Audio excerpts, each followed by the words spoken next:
ಬೆಂಗಳೂರಿನ ಕೆಂಪೇಗೌಡ ಏರ್ಪೋರ್ಟ್ನಲ್ಲಿ ವಿಚಿತ್ರ ಘಟನೆ ನಡೆದಿದೆ. ವಿಮಾನದಲ್ಲಿ ಬಾಂಬ್ ಬಿದ್ರೆ ನಿಲ್ಲಿಸೋದಿಲ್ಲ ಅಂತ ಹೇಳಿ ಯಾರು ಹೇಳಿದ್ನೋ ಅದೀಗ ಅವರು ಅರೆಸ್ಟ್ ಆಗಿದ್ದಾರೆ. ತಡವಾಗಿ ನಿರ್ಗಮನ ಗೇಟ್ಗೆ ಬಂದು ಪ್ಯಾಸೆಂಜರ್ ಅವಾಂತರವೇ ಸೃಷ್ಟಿಯಾಗಿದೆ.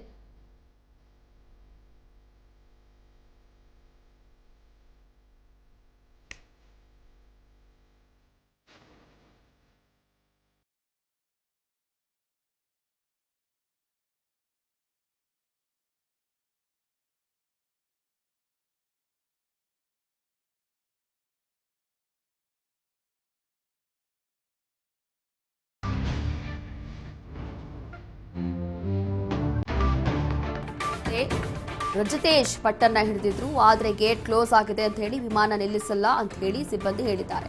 ವಿಮಾನದಲ್ಲಿ ಬಾಂಬ್ ಇದ್ರೆ ನಿಲ್ಲಿಸೋದಿಲ್ವಾ ಅಂತ ಹೇಳಿ ಶಾಕ್ ಕೊಟ್ಟಿದ್ದಾನೆ ರಜತೇಶ್.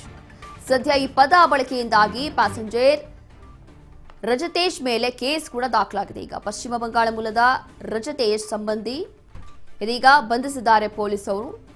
ದೇವನಹಳ್ಳಿಯ ಕೆಂಪೇಗೌಡ ವಿಮಾನ ನಿಲ್ದಾಣದಲ್ಲಿ ನಡೆದಿರುವಂತಹ ಘಟನೆ. ಅದರಲ್ಲೂ ಕೂಡ ಬೆಂಗಳೂರಿನ ಕೆಂಪೇಗೌಡ ಏರ್ಪೋರ್ಟ್ನಲ್ಲಿ ವಿಚಿತ್ರ ಘಟನೆ ಅಂತಾನೆ ಹೇಳಬಹುದು.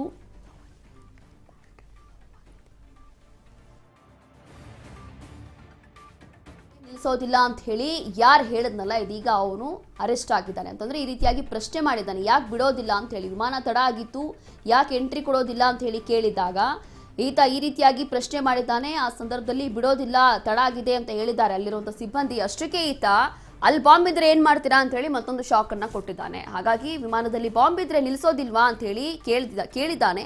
ಅದಾದ ನಂತರ ಇವನ ಮೇಲೆ ಇದೀಗ ಕೇಸ್ ಕೂಡ ದಾಖಲಾಗಿದೆ. ಕಾರಣ ಏನು ಅಂತಂದ್ರೆ ಇಂಥ ಒಂದು ಪದ ಬಳಕೆ ಬಳಸೋ ಹಾಗಿಲ್ಲ, ಬಾಂಬು, ಬ್ಲಾಸ್ಟು, ಸ್ಫೋಟ ಇದೆಲ್ಲವೂ ಕೂಡ ಅಲ್ಲಿ ಬಳಸೋ ಹಾಗಿಲ್ಲ, ಇದಕ್ಕೆ ನಿರ್ಬಂಧ ಇರುತ್ತೆ. ಹಾಗಾಗಿ ಈ ಒಂದು ತಡವಾಗಿ ನಿರ್ಗಮನದ ಗೇಟ್ಗೆ ಬಂದು ಪ್ಯಾಸೆಂಜರ್ ಅವಾಂತರವೇ ಸೃಷ್ಟಿ ಮಾಡಿದ್ದಾನೆ. ಇದೀಗ ಇವನ ಮೇಲೆ ಸುಖಾಸುಮ್ಮನೆ ನೋಡಿ ಇಷ್ಟೆಲ್ಲ ಮಾಡಬೇಕಾಗಿತ್ತಾ ಅನ್ನುವಂಥ ಪ್ರಶ್ನೆ. ಈಗ ಕೇಸ್ ಕೂಡ ದಾಖಲಾಗಿದೆ. ಗೇಟ್ ಕ್ಲೋಸ್ ಆದ ಕಾರಣ ಒಳಗೆ ಬಿಡೋದಿಲ್ಲ ಅಂತ ಹೇಳಿ ಸಿಬ್ಬಂದಿ ಹೇಳಿದ್ದಾರೆ. ಇಷ್ಟಕ್ಕೆ ಈತ ಹೇಳಿರುವಂಥದ್ದು ವಿಮಾನದಲ್ಲಿ ಬಾಂಬ್ ಇದ್ರೆ ನೀವು ನಿಲ್ಲಿಸೋದಿಲ್ವಾ ಅಂತ ಹೇಳಿ ಪ್ರಶ್ನೆ ಮಾಡಿದ್ದಾನೆ. ಅದಾದ ನಂತರ ಈತನ ಮೇಲೆ ಈಗ ಕೇಸ್ ಕೂಡ ದಾಖಲಾಗಿದೆ.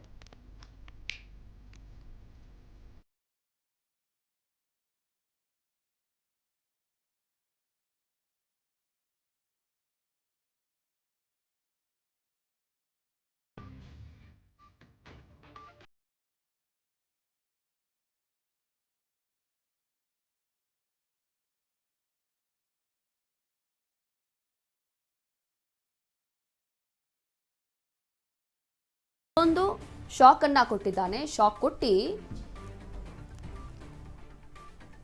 ಅದರಲ್ಲಿ ಬಾಂಬ್ ಇದ್ರೆ ಬಹುಶಃ ನೀವು ನಿಲ್ಲಿಸೋದಿಲ್ವಾ ಅಂತ ಹೇಳಿ ಪ್ರಶ್ನೆ ಮಾಡಿದ್ದಾನೆ ನೋಡಿ.